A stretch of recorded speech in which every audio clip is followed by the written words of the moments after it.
Yo, what's going on, guys? It is Insanity here, and welcome to today's video. And in today's video, we are going to be talking about how to farm the Rampager in Borderlands 3. Now, this is a kind of a part of the Vault Keeper kind of thing. Like, I've done a video on Grave Ward, I've done a video on Troy and Tyrene. If you guys want to go check that out, I have a playlist on my channel called How to Borderlands. If you guys want to go check that out, it's for all your Borderlands needs. And so yeah, now just before this video starts, be sure to leave a like, as it does help this channel grow, and also subscribe if you are new, because, you know, it also helps the channel grow. And also, I do Borderlands content almost every day. So you want to know how to farm the Rampager. So the Rampager can be found on Promethea in the Forgotten Basilica. I don't know how the hell you pronounce that, but it's pretty much the vault on Promethea, and he's pretty much just looks like a giant, like, dead skag, I guess. It's kind of weird. He reminds me a lot of a dragon. So the Rampager has 3 phases to his boss fight. In the first phase, he doesn't have anything. It's just pretty much the basic stage of the Rampager. So he's just running at you. He's just gonna hit you with any like close range hit, like melee attack that he can really do. He slams on the ground sometimes, and radiation damage comes out from all sides. It's pretty decently easy to dodge those, but you just gotta make sure to keep your distance within this first stage. His critical spot is in his mouth. Once you do enough damage to him, he will fall down, and you kind of get just a bunch of free shots on him. Also, it's worth noting that he also blocks radiation in the first stage. So once you finish the first stage, he will move on to stage 2. You will shoot all these blue orbs that will drop ammo and heals and everything. You don't really need to shoot them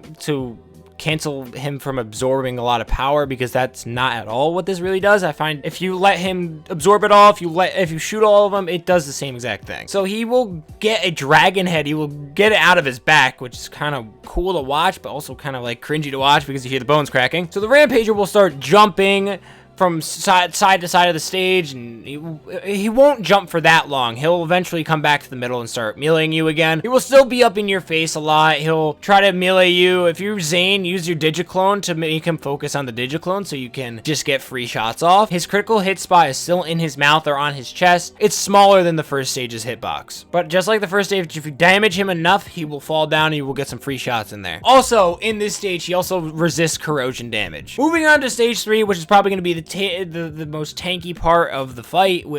He starts growing wings and he flies everywhere. He has a simple pattern that he jumps all the time. I'm not really going to spend too much time explaining it in the video. He jumps the same pattern every single match. But once he's done jumping around and flying around the stage, and by the way, you just got to keep moving because he will have fire coming down, hitting you. He'll be up in your face again, and you can get just free shots on him, and if you deal enough damage. And yeah, he also resists fire in this stage. That's also worth noting too. The Rampager, in my personal opinion, is the hardest Vault Keeper to farm. With a little bit of practice and a little bit of trial and error, you guys can definitely just start understanding his movements. Now, I'd recommend using fire up until the 3rd stage, and when you're on the 3rd stage, you just gotta find a weapon that deals a lot of DPS. Like the Flacker or the Lyuda, those 2 weapons will do fine. I have 2 videos on my channel on how to get those. If you guys want to go check them out, link will be down in the description. So yeah, that's pretty much it for today's video. If you guys did enjoy, please leave a like, and as it does help the channel grow, and subscribe if you're new. It's been Insanity, guys, and I'll see you all later.